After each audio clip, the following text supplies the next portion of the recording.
sasquatch, and that'll be in this upcoming newsletter. You should be getting it soon. And something else happened in there too. And I interviewed some people. Well, they picked some streams up across the river from where we were camped.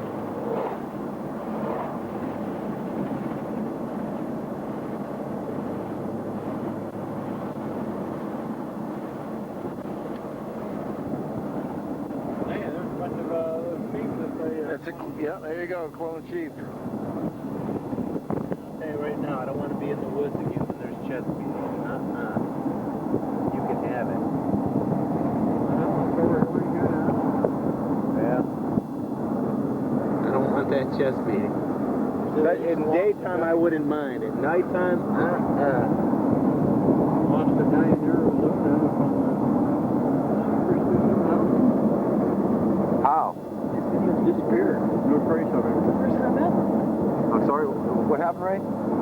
Lost a guy in Arizona up near Sedona. Yep, I know where it is. Tom Dongo? What was the guy's name? Oh, I don't know. It's on the net. Don't pay attention to the name. Although I did hard copy it.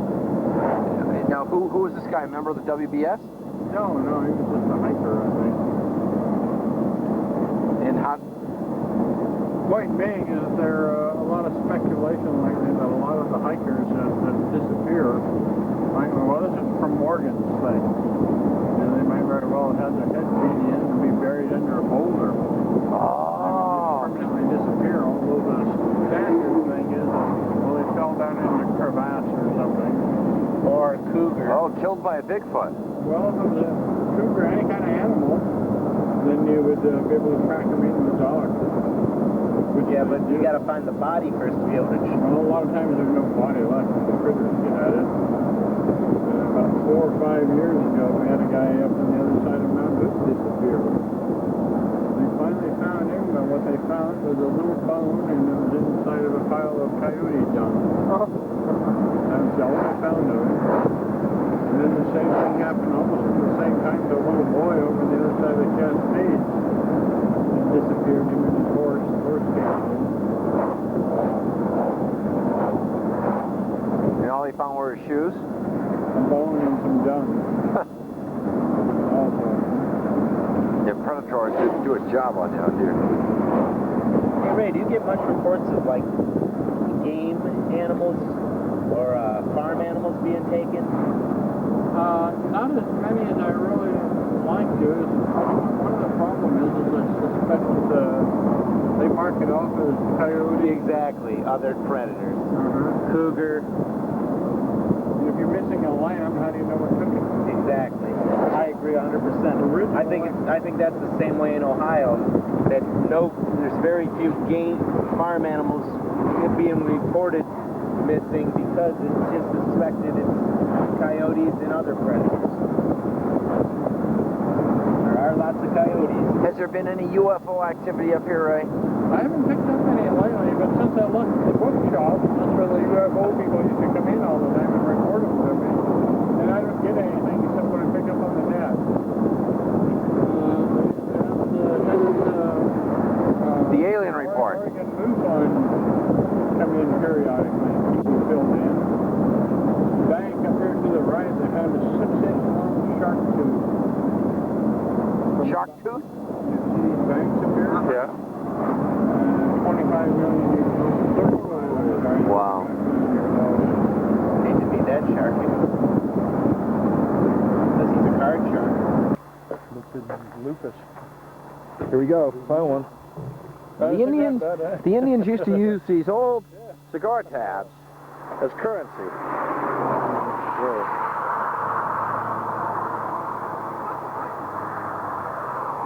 And we're going up a fossil cow turd? Yeah, it's a big gray one in the ground. Look, it's a footprint.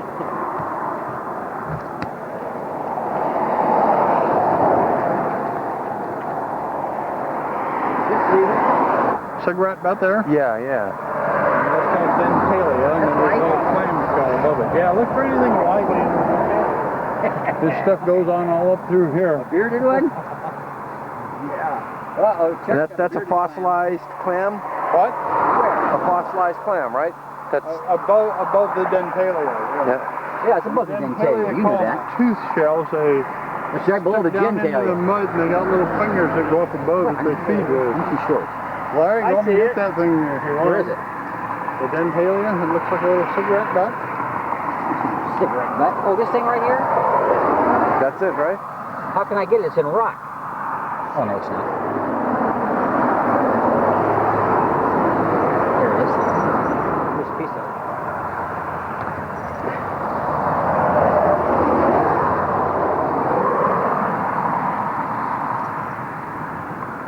Okay, now you got it. The Bigfooter thinks that the Bigfoot used to use these round things to knock deer and stuff out with. Oh, and what are they called? Concretions. Who's he? Concretions. Yeah, Ray Wallace says Bigfoot uses those to knock deer Oh, yeah, out with, yeah. huh? Ray They Wallace. also are good to find crabs and things like that inside. Inside of him? Should I take this home and break it open then? Yes. I gave him that chunk. Somebody's been So here. he's got a chunk to take home. Oh, that's yours. Somebody's been here and collected this already. We're lucky to find that. Really? And look how well the shell that was inside it was preserved. And there must have been some kind of air there. As you can see, the animal is still soft and gooey on the other side. Oh, he had me. He had me going. Oh, I thought it was a real thing until Right, he saw Marc. that. Base of the tree, right straight through there. Watch for it to move. Little critter, squirrel, something like that. Oh, okay. Right at the base in that little patch of sun. Oh, I see, okay.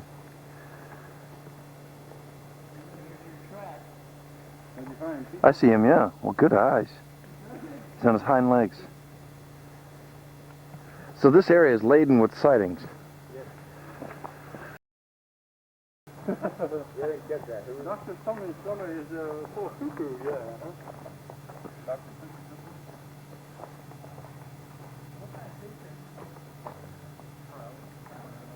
Pacific Northwest, outside of Portland. This area is laden with Bigfoot sightings.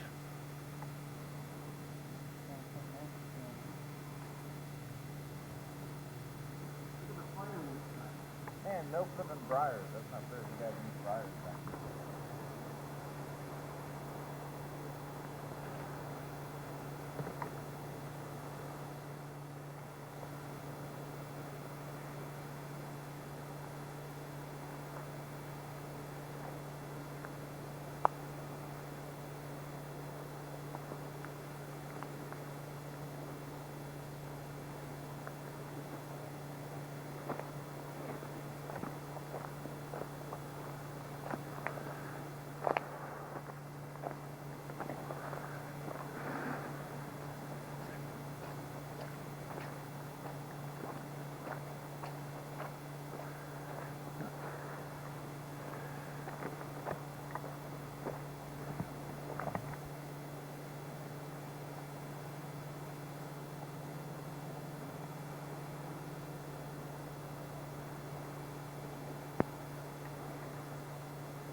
This thing must be a river ray, huh? When the rains come down hard?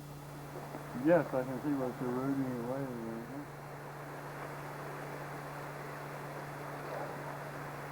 What do ferns signify? Almost when you seems see a bunch pretty of ferns? stored, doesn't it? Moist. High levels of moisture, yeah. There's quite a few different kinds in here. You see the sword ferns are the most predominant. But I've seen a lot of bracken fern too coming down here. There's a third kind there, I don't remember what it is. I think those little things to your left belong to the orchid family. Sightings have come from this area. Oh, lots of sightings. Wow. Yeah, And it's just people like us just out on a recreational hike Yes, that aren't native to the area or are native to the area but don't necessarily live on the perimeter, or do you get a mixture of both? Hunters mostly is where we're getting them from. They're out hunting and they think, God damn it, this scared the hell out of me. Here was a human footprint. It was twice the size of mine, you know, it was right there in the mud. You could see where the thing had to come up to the creek. Couldn't get under the culvert, so it cut up and over and across, and big mud puddle there, left a single track. Why do they do that? Leave single tracks as opposed to Peter Byrne thinks they deliberately try not to leave tracks. Okay, makes sense, sure. Because they could be followed then. Yeah, Like, yeah. although we get a lot might very well be, you know, if a Bigfoot come down this road, that he'd walk off on the sides. No tracks that way. Do you think there's any credence to the UFO Bigfoot link? How would I know?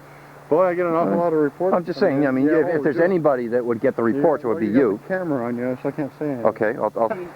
This is the area that I've asked you about, that I said was active, and you couldn't remember the road name, the Cochrane Road. This is the area where I've seen Nathan Peak or whatever his name Yes, is. exactly. Yeah. Ooh, Marc, what a memory. Exactly. Nathan Peak, and what's the year and the circumstances? Do you guys remember that? There were so many of them. I recall there's been a lot of reports from this area that Nathan Peak's investigated and passed on all the info to Ray. It's been in Ray's newsletter.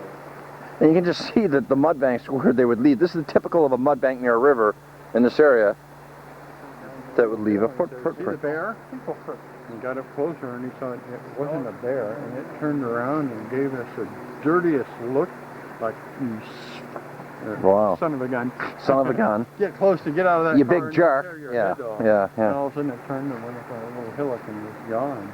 Didn't give him a nasty look, though. Gave him a nasty look. As a matter of fact, that's one of the things I've been concentrating on anymore, is things that Bigfoot does. Recently now I have 2 reports of their, get out of here, this is my area, you know, waving their arms. One of them from over near Bend, and the next one will be with my newsletter coming up. But it's, hey, it's Demonstrative, they're defending doing it. something. Hey, this is my property, go away. But they've actually moved their hands, like, Sure, wave their hands, I gotta get out. In his sighting, Ray, did he describe it more as an ape or a primitive man? He says he doesn't know. That's in one of the newsletters. Check it out recently, this year too. He came and gave us a talk at our meeting about it. And before, he'd always stayed in the background. And I've read it a couple times, edited it for him. And, it's pretty good. It's based on a dead Bigfoot turning up. oh, cool. Fishermen catch. Yeah, yeah, I remember reading about that, yeah. Okay, and we're real anxious for that to get published. And he goes into quite a bit of what happens when they get a body. All the different people that come out of the woodwork that want to take it away from you. Indians, different government agencies, wildlife agencies, and museums. Billy Green. Let me ask you this. If you were to summarize how many different types of species that you've heard about in Bigfoot, and like Chuck described, as an ape face or as a wild man face, color, size, toes, do you know what I'm saying? Do you find it? I've talked to Jim Hukin, and his ideas with these were all variations on the same theme. Like, you know, a horse or a dog. Many different cats, colors, different, yeah. different sizes, Yeah, different yeah. shapes. Just like humans. You may Yeah. or may not be right, and I'm not sure yet how this works in with the 3 toes thingies or What not. about adapting to its terrain or its habitat? Well, it might already have the adaptations. It's just we're seeing different facets of the same thing. There's a lot of white ones, for instance, and you know, hell, it's caused by inbreeding, albinism. Yeah. And, Sometimes it's necessarily not albino. It's like people that have seen white ones that it has black face. I mean, it doesn't have red eyes. right. Yeah, Have you seen one? I don't know what. more white ones in the past 10 years, say? Yes, there's a lot of white ones turning up. Most recently, I started out of town. I was going in the wrong direction, recall, from Hillsboro, and I had to turn around and go back. I was on my way to a community of Forest Grove, and this Gales Creek runs right through Forest Grove. And there was a lady that called me there. She had 3 of them on her property. All 3 of them were white on this creek. Now that's right there. And then further on downstream, this runs into the Tualatin River. At the mouth of the Tualatin River, I had a report of one, and that was right next to the freeway. The guy said he... And then somewhat after then, we had one over near on the Clackamas River, which is across the Willamette River from that point, and upstream 20 miles or so. So I don't know if it's the same creature or probably more than one, because we had the one sighting of at least 3. the white ones have just sprung up in the last few years. I mean, in more propensity. No, they've been there for a long time. Recall the real old one from Tri-Cities in Washington. It was in a gravel pit. The kids were throwing rocks or something at it. It was a white one too. And that goes back to the 70s somewhere. Typical kids. So that's why I'm thinking, you know, in terms of inbreeding, as opposed to being natural white ones. Breaking it down by colors, out of 10, how many would you say are brown, how many black, how many tan, how many gray? I mean, how many white? The predominant... Tough nut to crack. Out of 100, we're going to have 40 brownish reds that runs into cinnamon red, and then 40 more of the blackish ones. Okay. Probably 20 are going to be off colors, either a gold or white. Gold. Gold tan. Yeah. Okay. Yeah. Blonde. Blonde. Okay. 3 toes versus 4 toes on a scale of how many out of 10 would you say that you've come across? We don't get very many of them out here, but we do get them. 3 toes, you're talking. 3 toes. Which are more rare. Which are rare, and there again, I don't know if these are the critters that are coming out of the spaceships, or it's a special adaptation with a 2 like. Ah, okay, sure, sure. Thing. Yeah, yeah. What about the age of the tracks? A lot of times, I've seen pictures of tracks that were 5 toes, but when you looked at them in the mud, because say they were real old, it would only look like it had 4 toes. It would only look like it had 3 toes. That could be the same thing. These 2 toes combining look like 1. There's 4 toes, Yeah. And then when it lifts off, you know, it's going to smear those things together. Sure. Exactly. It'll look like 1 toe, but that's a guess. Sure. This could be the things that are coming off the saucers. Sure. If indeed they come off Sure. the saucers, I don't know. Let me ask you this in the same 1 to 10 scale. As Chuck mentioned before, the certainly primate features of a face and the wild man mustache and a beard. Probably the wild man mustache and a beard are rarer, or would you say it's... No, there's so much witness variation on that I don't know what to ascribe to what. We might have more than 1 species. If we do, we have the ape creature, the human creature, and the little clip. That would give us 3. Dwarf type, not a young youth, but not a young, a dwarf. Wow. And that's what Marc's going to be telling us about tonight. I doubt if it is the real McCoy, I doubt it's dwarf ones. It's probably young of a... Do you get many smell accounts? What's it? Odor accounts. Smell. Where they don't see the... I guess at a 3rd. Okay. And we don't know, nobody really knows what the hell is causing it. A lot of ideas. The best one I've heard is Diane Fossey, when she was studying the gorillas in East Africa. If you come up and surprise on them and scare them, they immediately shit, and they have this terrible fear odor.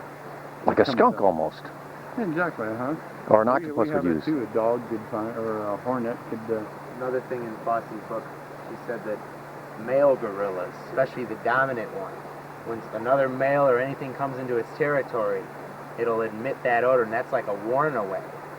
It's trying to, use that odor to stray away from confrontation. Because a lot of times how animals smell each other, and they know just by scent. But we got it as a fear odor, though. Yeah. It would have nothing to do with hygiene. No, I don't think so. Because tremendous BO, we've all sat next to them on planes. Well, the people that don't, right, exactly. You smelled that. I mean, it's just hygiene, and you know how terrible something can go without a bath. Let me ask you this regarding night and day. Obviously, more encounters would be from the day, or is that not necessarily so? People have drawn different graphs on it, and I had one of our people over in Japan do a graph on stuff just out of the newsletter. I'm going to come up about 50-50, with the exception the bulk of that 50-50 falls on the extreme edges, towards sunlight or sunset or sunrise. And we've come to call them crepuscular is the term, rather than nocturnal or diurnal. It's a nice fancy word to use in the newsletter. Sure. Yeah, that impresses me, Ray. What about eyes? Floating eyes in the woods, or the feeling of being watched, and then they detect actual glowing eyes, whether they be yellow, green, or red. Have you had many accounts of those? Yes, the green and mostly almost all red. But there's so many wild critters in the woods that I discount almost all of these. They say, well, it's 10 feet up in the air. That's where raccoons live, So unless they actually see something more than that, I discount it. If they have a weird smell, I discount it. Like this Dr. something or other that I was talking about earlier. He said he has a very keen sniffer. Olfactory system, yeah. Yeah, he can smell these things. And I don't know. It's just a dead deer. As a matter of fact, this last newsletter we did an outing over on the Malala, and I mentioned all these things that were happening to me. Remember Dr. Pyle? He got a thing on top of his car, went ka-whump. You didn't read Pyle's book? Yeah. Okay. Yeah. Okay. Well, I had a thing go whump on the top of my truck when I was up there camping. I looked up there and there was a pine cone lying there on top of the car. Well, it was my thump there. Tremendous odor comes drifting over the camp. Really belly-wrenching. I took a picture of the dead deer, and I included that in the... You were downwind. Too, And, you know, all kinds of tree breaking. Oh, there was a... Chest thumping, I want to ask you that. Okay. Hell, I heard it every 15 minutes for 2 days. And it was, A grouse? grouse, Marc has heard chest beatings. I've heard grouse But very much. but grouse, But I and he heard what he led heard me stuff up- that were actually rattling, and where the grouse cannot admit that, given the size of the creature. A grouse is kind of like a start, like when you start, say you have an electric start on a snowblower, it goes. I mean, I've heard that. I've heard it in the field in Coshocton County. I mean, there was a day that Don heard it up on the thing, and we all determined it was grouse. As opposed to a chest beating. The only time I ever heard that there's no way it was grouse, unless it was someone making these sounds in the tree line. I don't know. Well, that's what I had the fellow that directed me down there with a chest beating. And he says, absolutely not. They were not grouse, because I have heard grouse many times before. Not only And the these top were of that, he completely heard it distinct. too. He goes, just when he climbed over the fence, it goes like real intense. Don and Marc have had rocks thrown at them. I mean, somebody threw big rocks. They were standing looking at a tree, splash, right next to them. Obviously an aggressive action. You were mentioning earlier about the big feet putting their hands up saying, no, no, go back. If they wanted to hit them, I'm fully convinced. And you probably have so many accounts where near misses. Yes. Have you ever had an account of somebody being struck by something? One of my papers that I wrote, I even forget who published it now, basically watch out for Bigfoot, because they don't always miss. We have one case from down southwestern Oregon where the miner was found, his head crushed in, bloody rock nearby, and no place he could have fallen from. He had been working a sluice for gold. A salute? A sluice. But he's alone, working alone in the remote... Working alone, and all during this time, whenever there was anything strange in that area, they shot at it. Almost all of these Bigfoot versus human, almost all of the Bigfoot versus human things, shootings involved. That goes all the way back to Teddy Roosevelt's account. Recall that? Sure, with the broken neck, where the man left his camp, came back to find his buddy's neck broken. Had been gambled on. Yeah. So in other words, they're provoked. If they're provoked, there's a difference between warning you and attacking you. Oh, the provoking too can be. Who's defining what provoking is? Here's one on the north slope of the Olympic Peninsula, and this is told by a reliable guy, but he got it from an unreliable source. He got it from a forest ranger. And they were both in a bar drinking and talking about Bigfoot. And the forest ranger says they were called into service one day. The guy had come out, stumbling out of the woods, covered with blood. His girlfriend had been attacked. State police, Forest Service, and some of the local service went up to investigate. And there was the girl, arms torn completely off, legs torn completely off, just a torso. The guy said the Bigfoot had come down the trail towards them, and she just started screaming to high heaven. And hey, maybe he got up on the wrong side of the bed that day or whatever, but anyway, Shut her up. that's one of the cases without shooting, no shooting incident. But whether that's true or not, who knows? I told the director of the California Bigfoot Society about this. I think his name now. Grumley, thank you, And he wrote me back that he'd interviewed some showgirls from over at Vegas. They'd come up to Oregon to go hiking. And of course, you know, there's all kinds of bears and snakes and wolves, so supposedly. So they brought one of the bouncers along, and he was armed with a gun. Bigfoot came down the trail at them, and he shot at it. The thing started tearing him to pieces. Apparently he lived, though. They coptered him out. A lot of big stink about it, and the girls, like you had mentioned earlier, but were told they're not welcome to come back again. Don't come back. We don't want you here. No one's going to believe your story anyways. Nobody's going to believe your story anyways, right, So I never did get a follow-up on anything on that from Grumley. I mean, a pattern that's been shown in Ohio and certainly out here is that the wildlife and fisheries people, the game wardens, the forest rangers, are withholding information of incidents, noises, activity. Prove it. Oh, exactly. Okay. So now these people are not coming forward, banging your door down with information. And these are the people that are out every day. It's the hunters who probably know the woods better than the forest rangers. And I don't want you to comment on that, but it's the citizens that are coming forward, not the government employees. No, but already now and then we do get a government employee come forward. As a matter of fact, one of the cases I ran in the newsletter, and I don't really know what to make of this or not. The guy had gone up, this is out on the Clackamas River drainage, and the guy had gone in.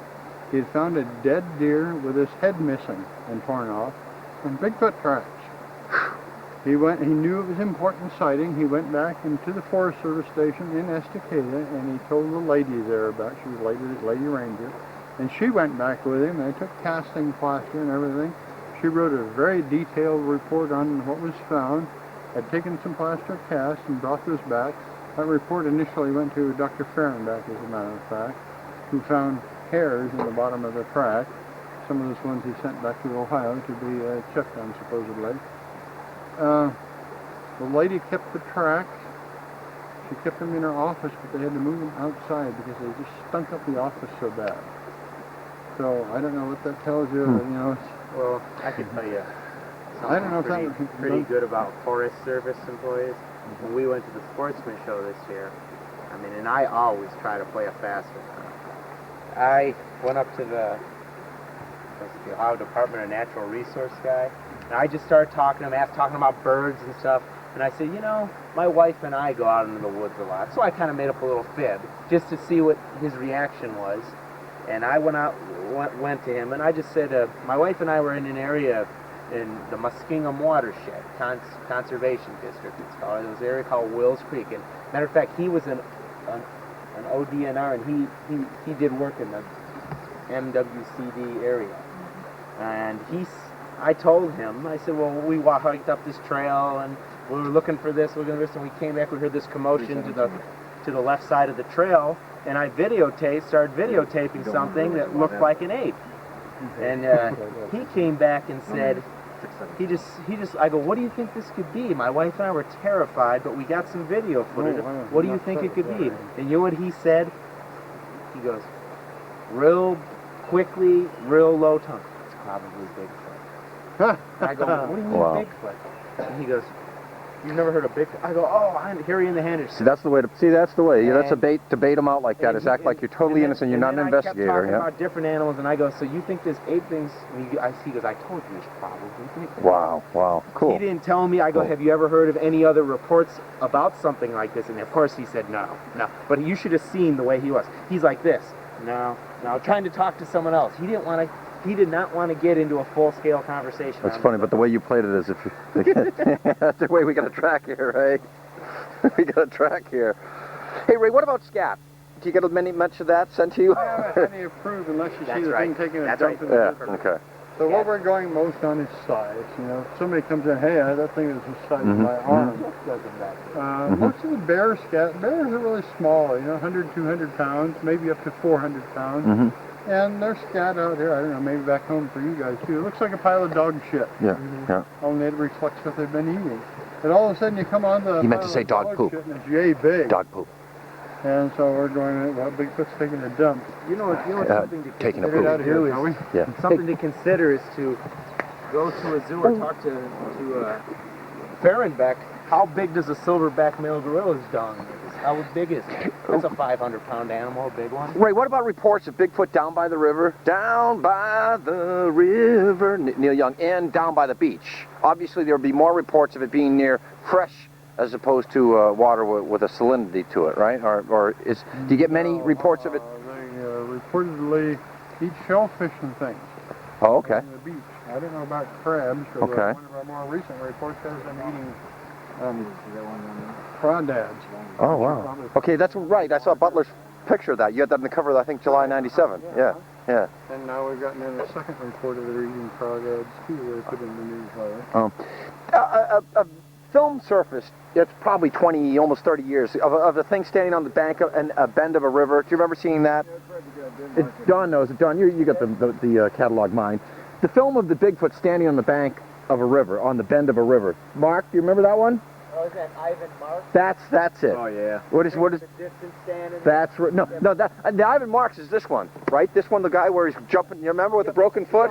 That's something. He's got another one, too. Where it's standing like it looks like it's just standing like on the bend of a river. Catching fish is what it was supposed Yeah, to be doing. yeah. Now you got a good picture of his wife in her natural state. Yeah. Ooh. Everything that guy does. Basically. Yeah. Oh wow. Okay. As a matter of fact, one of them was filmed, the one where it was the one that was in his backyard. That's what Peter Byrne found. That one. Yeah. Some boy had seen that film and told Peter that, hey, I know that place. I know exactly where that is. And it's in the guy's backyard. Oh, okay. Right. Peter went up to visit the guy. At the time, as poor as a church mouse, in a real rustic, no toilet type of cabin out in the middle of nowhere. So anything that Marc does really just that's a fun story to relate. I'd have him come talk at one of our meetings going, just because it'd be fun to hear what he had to say. I've been I've recently invited Robert Morgan to come. I've been corresponding. He got downright pissed off about it. Did he? Yeah. What? Was it you invited him? Yeah, he didn't want Morgan to come at all. He says, I will have nothing at all to do with that, man. I will not shake his hand. But One guy I've written to a couple of times over the past year and a half, 2 years, is Ray Wallace. Nice guy. A petting zoo that he claims 1 million people have gone to. Seems like a nice guy. Oh, thank you. You're a good man. Seems like I'll give you a copy anyways. Seems like a real nice guy. He's got a lot of interesting theories about Bigfoot. But again, heavy on story, short on fact. Right. I don't really know what to make of that. But that is a pattern you find in it's Bigfoot. fun to write up. Yeah.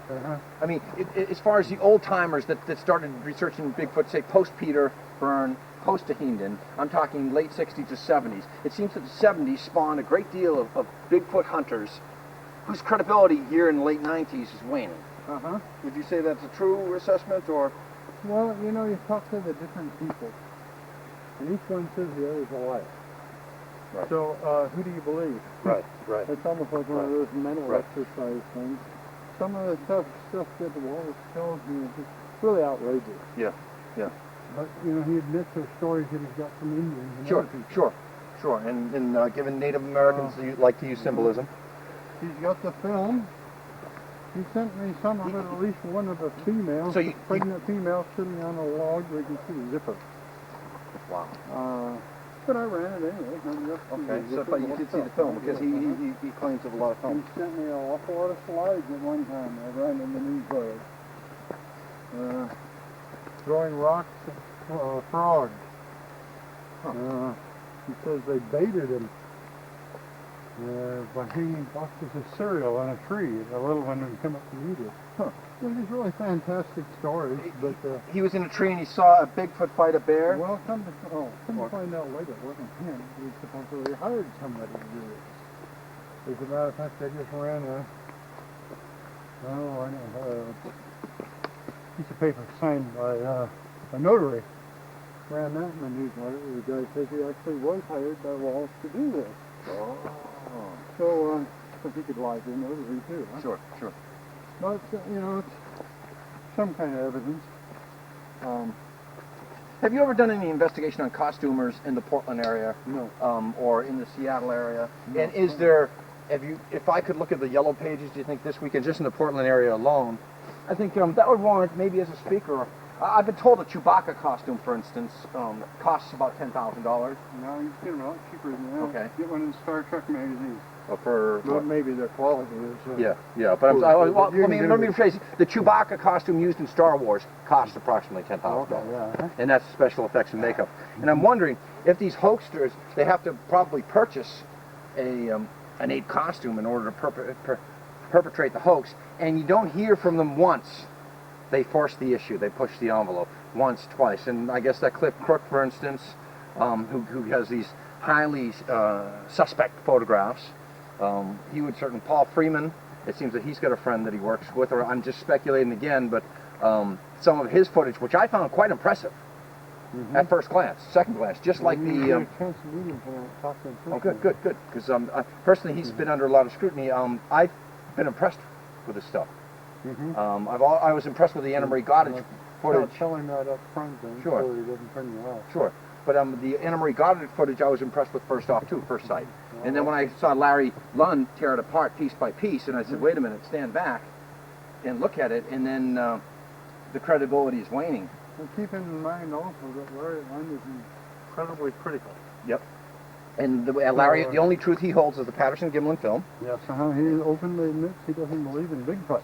Yep, sure. So consequently, every report's got to have something the matter with it. Yep, and true. he'll look for it, True. and he finds it. True. But there again, that can be sent of any report. Sure. Peter Burns the same way. Yep. Least little bit of deviation, and he throws the report out. Yep. But people aren't like that. They don't remember stuff exactly. You get a quick glimpse of something runs through the woods. A fleeting glimpse. And your interviewer, just like you're asking me in many cases specific questions. And I give you an answer that you want. Not that you don't want, right? Okay, Good same point. thing Very with good an point. observer. Very you good know, point. hey, was that thing black or brown? Oh, it was brown. And even the way you asked, was that black or next, brown? Next time you ask them, they go, oh, it was black. Yeah, sure. Changes. And actually, they saw it, but they don't really remember for sure. So all you can really put down is, hey, they saw something strange. Yeah. The ordinary. What the hell was it? You know? So it's hard to say if these things then, as far as their eating habits, are omnivores, herbivores, or carnivores, right? Is it? No. I have enough reports, and I'm pretty well satisfied that they're omnivores. Okay, either or. A lot of animal eating reports. Not only domestic stock, but bear, deer, elk, all kinds of small critters, roadkill, and then all kinds of plant things, everything from berries. One of the more curious habits is they don't like gritty food any more than we do. They'll pull these roots and take them down to strips like this. If you surprise them, they're off in the woods, and you get down there and you find 2 piles of roots. One of them has been cleaned, the other one is still dirty. And I've had that 3 different independent reports on it. So I have a tendency, hey, that's one of the things they do. Certainly. They say they eat salmon. I mentioned earlier they eat salmon. But they don't like bones any better than we do. They eat the guts out of it and throw the rest of it away. And you'll see that if somebody says, well, it ate the whole salmon, I wouldn't believe them. Sure. What about stone piles, leaving markers, marking trails? As George Early has pointed out, there's umpteen different surveyors, kids piling rocks, things like that. But like Lyle Van says, and I run this, who was your last speaker? Paul Johnson? No. Little Frank? Francis. Mark Francis. Francis, yeah. And I'd run this by him way back down when, and because I didn't really know, and I said, well, what do you think about rock piles? And just like you asked me, and he says, well, the story is around here, the critters stack them up, the stones get warm in the sun, and at night the little things run up and under, lizards and what the hell ever, for the warmth of the rocks. Bigfoot comes along, takes it down, and eats them. It's a trapping mechanism. Lyle Van, I don't know how good is he is, though. Well, he's certainly, as a source. he pushes, but he pushes the UFO he's Bigfoot given connection. me a lot of those rock pictures with Bigfoot tracks in them. Yeah.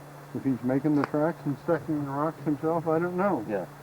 This guy out at Colton, Oregon, Frank Kanister. Yep. God, I want to disbelieve him. Yeah. But he keeps coming up with too much neat shit. Or maybe disbelieve. Yeah, sure. And most recently, the one was the Bigfoot birthing area. Okay, which is almost with like a rock pile next to it. Wow. Okay, so it's almost like a grass hut, and as Don will tell you, Mason. Made this stick. Okay. But he won't take anybody in. To see Dr. it. Carl wanted to go in and look at the structure himself. and Shuker? He wanted to see how. Shuker? Oh. Dr. Carl? Oh, okay. Frank Kanister was the one that found it. Okay. Do you have many utility workers, electrical workers, construction guys, loggers? Loggers, obviously. Construction, yes. Construction? One of the more peculiar ones is just off of I-5 down in southern Oregon. They were doing some kind of repairs to these things along the side of the road so that you don't run off the road. He'd gone back up in the woods to take a leak. Right on I-5. He got in there and he found this like a pyramid structure all around like that, and there's a little hole in the center of it, so something could sit there and watch the traffic go by. That was a single report. I never did get any more like that. until Peter Byrne gave me a report that he got 3 of those things overlooking a creek down near Coos Bay in Oregon. He said they stunk to high heaven. Another report that I got was actually a lean-to, and had feet sticking out of it, supposedly roped and taken into the Dalles, and shipped off and disappeared from there. So An actual Bigfoot was roped and it captured. was still in the thing, yes. I don't know what the hell. It looks like a mini clown nose. A little what? A clown nose to it. It That's a slipped baby around clown. and it collapsed. Mm. They're all over here. I don't know what they are. Now, Jerry Crewe, 1958, is credited with coining the term Bigfoot, or somebody that was associated with him. Well, the guy we mentioned in Maine earlier, Coleman. Lauren? Coleman has found evidence that this was used before. Okay. But for all practical purposes, we all give Jerry the credit for it. Sure. Well, not Jerry, but the guy at the Eureka newspaper, Godzilla or something like that. Or, Godzilla? yeah, Mhm. I don't remember. Mhm. Godzilla, yeah. There you go. But at any rate, yeah, Jerry Crewe is quite an interesting person. Peter Byrne had hired him to work with him once, and what they do is they'd have somebody take him up to the top of a ridge, drop him off, and they'd pick a canyon or a draw, and they'd go down that draw just to see what they could find. One of these times, Peter Byrne, in fact, I ran the photo in the newsletter way back down when they found a Bigfoot bed, probable. Had bones in the middle of it of a, I want to say goat, I'm not sure that's right. Mm-hmm. Couple possible tracks down along a creek nearby. That's when they were coming down one of them draws with Jerry Crewe and him. I thought that was really interesting. Yeah, totally inaccessible to humans. Mm-hmm. Um, Well, it's not someplace, you wouldn't just pick a draw and go down. exactly, as if it's so that rules out the possibility of an orchestrated hoax. Right, Let me ask you, the biggest tracks or biggest sighting of a creature ever? If somebody said it was 15 feet tall, it was 8 feet tall, it's hard to judge. I'm a poor judge. I can't even tell you. I'm going to guess that stick is 5 feet that you have. Where do you get all of those questions at anyway, huh? I'm just firing off. You are the documentarian, the librarian of Bigfoot. You get a lot of stuff that comes in. I mean, let's face it, you're the foremost cataloger of Bigfoot sightings in the world right now. Steenberg has written this book about up in Alberta. Alberta, is it? Where they got these 15, 16 footers. Wow. There again, I have the same report. This because it brushed underneath the bottom of a limb, a 15 foot, and that was taken again by that, God, I can't remember, we just talked about him earlier, the ex-head of the California Bigfoot Society. Okay, yeah, okay. That was down in Southern California. Wow. That where they found that? Yes, And the biggest... I don't know, I would like to say that they're, misstatements of fact. Sure. It's hard for anybody. I can't really write it all. Yeah. Somebody else, Dr. Carl, I think it was suggested that maybe these things keep growing with age.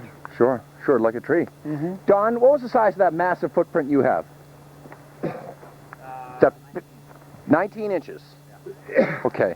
And what's the biggest you've heard of footprint? 17 is the biggest I found. Really? That you found personally? First I found that. Yeah, but as far as what you've heard, have you heard of any? Like Don's got one that's just impressive. It's huge. Plastic asshole. Yeah. Mm-hmm. And I'm wondering if you've had anything like that. No. As a matter of fact, the number of inches doesn't really mean all that much to me. Sure. I record it when I get it automatically. Sure. You're truly not a woman when you say that, Finally, I want to ask you about Peter Gutzilla. Yeah, I corresponded with him quite a while, but he's pretty touchy. Touchy? Touchy. And what's touchy mean? I showed one of his letters to Peter Byrne once. Somehow it got back to him, and don't step in that puddle. Somehow it got back to him that he had heard about it, got all pissed off at me, and quit writing me. Wow. One of his most extraordinary claims apparently happened outside of Edwards Air Force Base, whereby, and this is now sixth hand when I'm, Bigfoot was kept invading. Don't worry, I'm just shooting for get little segments. A Bigfoot kept invading classified land on the base. Okay, finally the military cornered it, shot some sort of net over it, tried to run it over with a Jeep, and according to Peter Gatilla, the creature, whatever, flung the Jeep off like it was a toy, a Tonka truck. I don't know. Have you? Peter's really the king of the Okay. UFO Bigfoot connection. So you haven't heard of any Bigfoot on military reservations? Yes, I have. Oh, you have? In fact, we have a big reservation just up the road from us. McCord? Tacoma, Washington. McCord. Yeah. Mm-hmm. Okay. And we had a lady that lived on the southern edge of that. Yeah. And they had instances if you got one of twice your that I've written in the business cards, newsletter where they'd run across the Bigfoot.